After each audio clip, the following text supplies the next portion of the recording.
जब दिल्ली का आसमान धुंध और प्रदूषण की चादर में लिपटा, एक विमान ने चुपके से उड़ान भरी। ये कोई साधारण उड़ान नहीं थी, बल्कि प्रदूषण से जंग लड़ने की एक अनोखी पहल का अध्याय। दिल्ली सरकार के पर्यावरण विभाग और आईआईटी कानपुर के संयुक्त मिशन के तहत पहली क्लाउड सीडिंग परीक्षण उड़ान ने राजधानी के आसमान में सस्पेंस की नई इबारत लिखी। क्या ये उड़ान दिल्ली की जहरीली हवा को बारिश की बूंदों से धो पाएगी?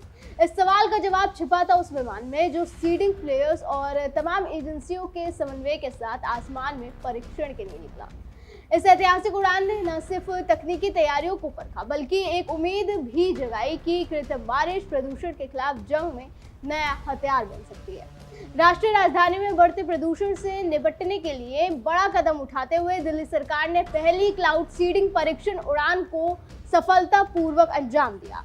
जैसे कि मैंने अभी बताया कि ये महत्वाकांक्षी पहल दिल्ली सरकार के पर्यावरण विभाग और आईआईटी कानपुर के संयुक्त प्रयासों का परिणाम है, जिसके तहत कृत्रिम बारिश के जरिए प्रदूषण को कम करने की संभावनाओं को परखा जा रहा है। इस परीक्षण उड़ान में विमान सीडिंग प्लेयर्स और संबंधित एजेंसियों के बीच समन्वय की तैयारियों का सफलतापूर्वक मूल्यांकन किया गया।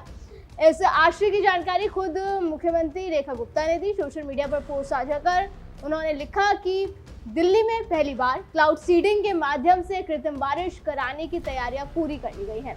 विशेषज्ञों द्वारा बुराड़ी क्षेत्र में इसका सफल परीक्षण किया गया। मौसम विभाग ने 28, 29 और 30 अक्टूबर को बादलों की उपस्थिति की संभावना जताई।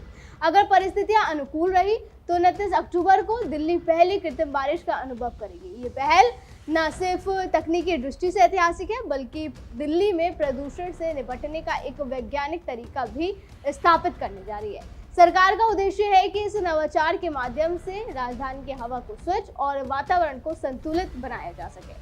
एक बार आपको क्लाउड सीडिंग के बारे में भी बता देते हैं कि आखिर क्लाउड सीडिंग होता क्या है। क्लाउड सीडिंग एक वैज्ञानिक तकनीक है जिसमें बादलों में रासायनिक पदार्थों का छिड़काव कर कृत्रिम यानी आर्टिफिशियल रूप से बारिश कराई जाती है। इस प्रक्रिया में आमतौर पर सिल्वर आयोडाइड, ड्राई आइस या कैल्शियम क्लोराइड जैसे रसायनों का उपयोग किया जाता है। ये रसायन बादलों में नमी को कंडेंसेशन के लिए प्रेरित करते हैं, जिससे पानी की बूंदें बनती हैं और बारिश होती है।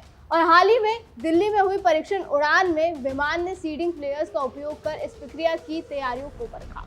अब आप ये सोच रहे होंगे कि कैसे ये बारिश प्रदूषण को कम करने में मददगार साबित होती है, तो ये भी आपको बता देते हैं। पहला तो बारिश का पानी हवा में मौजूद प्रदूषक कणों जैसे PM 2.5, PM 10, धूल, पराग और दूसरे सूक्ष्म कणों को अपने साथ जमीन पर लाता है। ये प्रक्रिया वेट डिपोजिशन कहलाती है।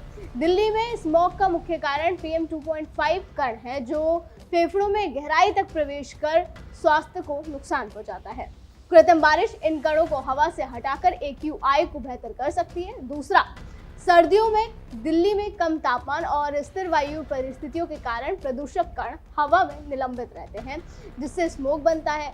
कृत्रिम बारिश हवा में नमी बढ़ाती है, जिससे प्रदूषक कणों का फैलाव कम होता है और वो जमीन पर बैठ जाते हैं। ये स्मोक की डेंसिटी को कम करने में मदद करता है। इसके अलावा बारिश कुछ गैसीय प्रदूषकों जैसे सल्फर डाइऑक्साइड और नाइट्रोजन ऑक्साइड को भी हवा से हटा सकती है। ये गैसें एसिड रेन का कारण बन सकती है, लेकिन सही मात्रा में क्लाउड सीडिंग से इनका प्रभाव भी कम किया जा सकता है, जिससे हवा साफ होती है।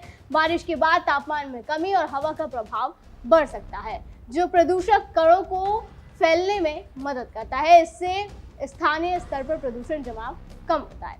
दिल्ली में वायु प्रदूषण, खासकर सर्दियों में बढ़ने वाली स्मोक की समस्या से निपटने के लिए ये तकनीक एक गेम चेंजर साबित हो सकती है। क्लाउड सीडिंग के जरिए बादलों में रासायनिक पदार्थों का छिड़काव कर कृत्रिम बारिश कराई जाती है, जो हवा में मौजूद प्रदूषक कणों को कम कर सकती है। आईआईटी कानपुर के विशेषज्ञों के अनुसार ये पहली उड़ान तकनीकी और परिचालन दृष्टिकोण से पूरी तरह सफल रही। पर्यावरण विभाग के एक वरिष्ठ अधिकारी ने बताया कि ये परीक्षण हमें वास्तविक परिस्थितियों में क्लाउड सीडिंग की व्यवहार्यता को समझने में मदद करता है। दिल्ली में प्रदूषण की गंभीर स्थिति को देखते हुए ये पहल उम्मीद की किरण बन सकती है। विशेषज्ञों का मानना है कि अगर ये तकनीक प्रभावी साबित हुई तो ये दिल्ली ही नहीं बल्कि दूसरे प्रदूषित शहरों के लिए भी एक मॉडल बन सकती है। अगले चरण में मौसम की अनुकूल परिस्थितियों के आधार पर वास्तविक क्लाउड सीडिंग का प्रयोग किया जाएगा। दिल्ली सरकार ने इस प्रक्रिया में सभी हितधारकों जैसे मौसम विभाग, नागर विमानन मंत्रालय और वैज्ञानिक के साथ मिलकर काम करने की प्रतिबद्धता जताई। प्रदूषण के खिलाफ इस जंग में कृत्रिम बारिश का ये प्रयोग दिल्ली वासियों के लिए स्वच्छ हवा की दिशा में एक बड़ा कदम साबित हो सकता है। जानकारी के लिए बता दें कि क्लाउड सीडिंग के जरिए बादलों में रसायन छिड़काव कर बारिश कराने की तकनीक दिल्ली की स्मोक भरी सर्दियों को बदल सकती है। अब सबकी निगाहें अगले कदम पर टिकी है। मौसम की अनुकूलता और वैज्ञानिक विश्लेषण इस सस्पेंस को और गहरा कर रहे हैं। क्या दिल्ली का आसमान वाकई अब साफ हवा की सांस ले पाएगा? इस सवाल का जवाब आने वाले दिनों में सामने आएगा, जब क्लाउड सीडिंग का असली प्रयोग होगा। तब तक दिल्ली वासी इस नए तकनीक के जादू और इसके पीछे छिपे रहस्य का इंतजार कर रहे हैं। दर्शकों, आपको इस खबर पर क्या कहना है, हमें कमेंट करके जरूर बताएं। फिलहाल आज की वीडियो में बस इतना ही। अगली बार फिर होगी मुलाकात। आप देखते रहे DNP इंडिया, हर खबर भरोसे के साथ।